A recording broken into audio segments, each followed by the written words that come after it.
In the year 1691, London was a city of chaos. It was dark, plagued by open sewers, and navigating its streets was a nightmare of mud and crime. But 3,000 miles away, in the heart of West Africa, stood a city that would have looked like science fiction to any European traveler. This was Great Benin, a city where the streets were illuminated at night by towering palm oil lamps, a city with zero crime, no doors on houses, and a drainage system so advanced it wouldn't be seen in Europe for another 2 centuries. But Benin wasn't just advanced. It was built on a mathematical secret the rest of the world wouldn't discover for 300 years. When Europeans first stepped into Benin, they didn't understand what they were seeing. They saw beauty, but they missed the math. Benin was a fractal city. In Western geometry, cities grow randomly, but the architects of Benin used a specialized form of mathematics called fractals. The layout of a single house was a miniature version of the street. The street was a version of the district. The district was a version of the king's palace. This wasn't just aesthetic, it was an early form of smart city planning. It allowed for perfect airflow, efficient movement, and a social structure that felt connected. Long before computer algorithms, the people of Benin were writing a code for civilization in the red earth itself.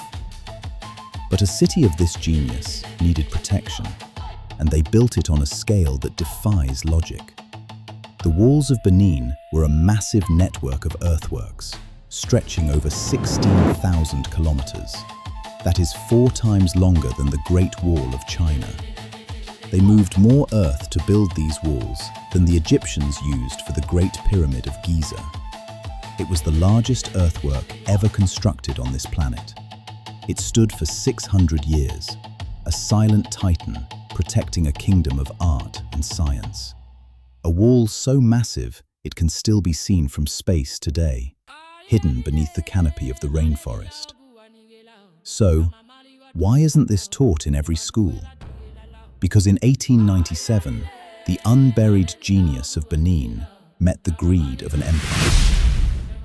Under the guise of a punitive expedition, British forces invaded.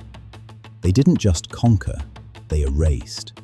They saw the bronze masterpieces and the ivory carvings. They saw a city more organized than London, and they couldn't handle the truth.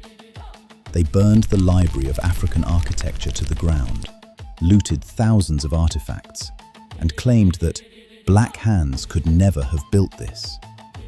They stole the art, but they tried to kill the story.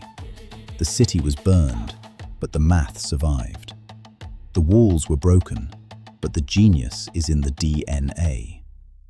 Today, we don't just look back at Benin to mourn. We look back to remember what we are capable of. The fractal empire wasn't just made of earth and bronze. It was made of us. History is written in blood. We are here to read it.